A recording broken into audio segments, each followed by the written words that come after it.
دوستو، کرونا کی خبریں اور ذہنی دباؤ، یہ ایک موضوع ہے جس پر میں تھوڑی سی آپ لوگوں سے گفتگو کروں گا۔ ہم سب جانتے ہیں کہ اس وقت ہم انفارمیشن ایج میں رہ رہے ہیں۔ یہ وہ ایج ہے، یہ وہ دور ہے، یہ وہ عہد ہے جس میں چاروں طرف سے انفارمیشن میڈیا کے اوپر ہمارے سامنے ایک یلغار کی صورت میں آ رہی ہیں، جسے کہتے ہیں نا، ایک ان اینڈنگ فلو آف انفارمیشن ہے جو ہمارے دماغوں پر بمباری کر رہا ہے، اور اسی لیے اس کو بمبارڈمنٹ آف انفارمیشن کا نام دیا گیا ہے۔ اب یہ کیونکہ کرونا ایک معاملہ ہے، ایک مسئلہ ہے جو پچھلے چند ہفتوں میں ابھرا اور پوری دنیا پر پھیل گیا، تو اسی رفتار سے میڈیا پر کرونا کے بارے میں معلومات کا ایک طوفان ہے جو تھمنے میں نہیں آ رہا۔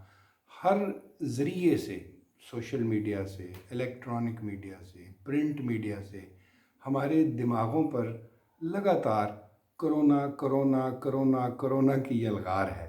حالانکہ ماہرین یہ کہہ رہے ہیں کہ یہ خطرہ اتنا بڑا نہیں ہے جتنی پینک کریٹ کی جا رہی ہے۔ خطرہ ہے، احتیاط ضروری ہے، لیکن بہرحال ہماری ذہنی صحت اس سے کہیں زیادہ اہم ہے۔ ہم مختلف طرح کی انفارمیشن سے، اعداد و شمار سے، یہ ٹوٹکا آ رہا ہے، وہ ٹوٹکا آ رہا ہے، کچھ لوگ مذہبی حوالوں سے ایک ایسا بیانیہ تشکیل دے رہے ہیں کہ شاید دنیا کا اختتام قریب ہے، کچھ لوگ جو ہیں وہ سائنسی حقائق کا ایک طوفان کھڑا کیے ہوئے ہیں، کچھ لوگوں نے ہمارے سامنے ایک اقتصادی بدحالی کا نقشہ کھینچنا شروع کیا ہوا ہے۔ واٹس ایپ کھولیں، فیس بک کھولیں، ٹویٹر کے اوپر نگاہ دوڑائیں، اخبار دیکھیں، ٹیلی ویژن دیکھیں، ٹیلی ویژن کا کوئی چینل بدلیں، ہر طرف کرونا کرونا کرونا، اور پھر ہمیں ڈرایا جا رہا ہے، خوفزدہ کیا جا رہا ہے، ہراساں کیا جا رہا ہے، اور ہم سراسیمہ ہوتے چلے جا رہے ہیں۔ اب کرنا کیا ہے؟ میرے خیال میں ہمیں ایک تو کرونا جتنا ہے، جتنی اس کی کہہ لیں کہ خطرہ ہے، بس اتنا ہی اس کو دیا جائے۔ اور میں آپ کو چند ایسی اہم ٹپس دوں گا جس کے ذریعے آپ اپنے ذہنی دباؤ کو کم کر سکتے ہیں۔ یہ جو کرونا کے اس بات سے کوئی انکار نہیں کہ ہم گھبرا بھی رہے ہیں، ہم ایک غیر یقینی صورتحال کا شکار ہیں، آنے والے دنوں میں کیا ہوگا، پھر ہمیں اپنی صحت سلامتی، اپنے گھر والوں کی صحت سلامتی، اپنے دوست احباب کی صحت سلامتی، اپنے ملک کی، اور پھر اگر ہم واقعی وسیع القلب اور وسیع الذہن ہیں جو کہ ہم بطور پاکستانی قوم ہیں، تو ہمیں پوری دنیا کی صحت سلامتی کی بھی فکر ہے۔ تو یہ ساری چیزیں ڈپریشن بھی پیدا کرتی ہیں، انگزائٹی پیدا کرتی ہیں، ٹینشن پیدا کرتی ہیں، بعض صورتوں میں فرسٹریشن پیدا کرتی ہیں۔ اس سے ہمیں خود کو بچانا ہے، اور اس کے لیے چند ایک ٹپس ہیں جو میڈیا مینجمنٹ سے متعلق ہیں کہ ہم میڈیا کے تھرو جو ہمارے تک انفارمیشن پہنچ رہی ہے اس سے کس طرح مینیج کریں۔ سب سے پہلی بات یہ کہ سوشل میڈیا پر آنے والی کوئی بھی انفارمیشن 100% درست نہیں ہے۔ 100% تو خیر بہت بڑا ہے، شاید 50% بھی درست نہیں ہے۔ میں نے اپنے لیے ایک کلیہ بنایا ہوا ہے کہ سوشل میڈیا پر آنے والی کوئی بھی خبر جو ایڈیٹوریل چھلنی سے نہیں گزری، اسے میں درست ہو بھی سکتی ہے اور درست نہیں بھی ہو سکتی، 50%، یعنی ممکن ہے یہ درست ہو، ممکن ہے یہ درست نہ ہو۔ پھر اس کے جو اثرات دکھائے گئے ہوتے ہیں ان کو تو آپ 30% یقین کریں، 70% یقین نہ کریں۔ اپنے لیے سوشل میڈیا کا ایک وقت متعین کر لیں کہ میں نے اتنے منٹ دینے ہیں سوشل میڈیا کو روزانہ، لیٹ سے 1 گھنٹہ۔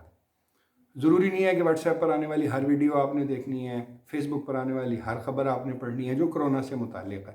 بس آپ کو ایک بنیادی معلومات آ گئیں اور احتیاطیں آ گئیں، یہ کافی ہیں۔ اسی طریقے سے الیکٹرانک میڈیا ہے، آپ کوئی ایک بلیٹن منتخب کر لیں جو میں نے سننا ہے، اور اس کی بھی کوشش کریں ہیڈ لائن سنیں صرف، اور اگر آپ چاہیں تو تفصیل بھی سن سکتے ہیں۔ آپ کو پتہ ہے کہ پاکستانی جو الیکٹرانک میڈیا اس میں 3 گھنٹے کے بعد مین بلیٹن آتا ہے۔ اب کوئی ایک بلیٹن جو آپ کی سہولت ہو سن لیں، باقی کے تمام وقت آپ ٹیلی ویژن پہ اور پروگرام دیکھ لیں لیکن خبریں نہ دیکھیں، اس لیے کہ ہمارے ذہن میں وہی دنیا ترتیب پاتی ہے جو دنیا ہم اپنی آنکھوں سے دیکھ کر اپنے ذہن میں تشکیل دیتے ہیں۔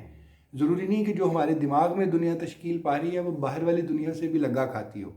ہمیں خود کو انگزائٹی سے، ٹینشن سے، ڈپریشن سے، فرسٹریشن سے محفوظ رکھنا ہے، اور اس کا طریقہ یہ ہے کہ خود کو الیکٹرانک میڈیا کی یلغار سے محفوظ رکھیں، اور بمبارڈمنٹ آف انفارمیشن جو ہمارے اوپر آ رہی ہے اس کو خود کو اس سے بچا کے رکھیں. قطعاً ضروری نہیں ہے کہ آپ نے دنیا کی ہر ویڈیو دیکھنی ہے اور دنیا کی ہر انفارمیشن آپ کے پاس ہونی ہے اور اس فلاں چیز سے علاج اور فلاں چیز سے علاج.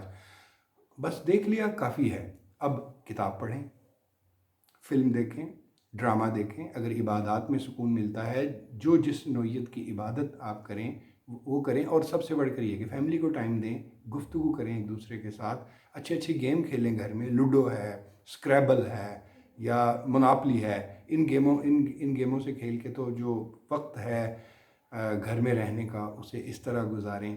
آخری بات، خود کو انفارمیشن ٹیکنالوجی کی الغار سے محفوظ رکھیں، ورنہ ہم ذہنی دباؤ کا شکار ہو کر اور ذہنی پیچیدگیوں اور امراض کا شکار ہو کر، باہر تو کچھ ہوگا نہیں ہوگا، ہمارے اندر بہت بڑا نقصان ہو جائے گا.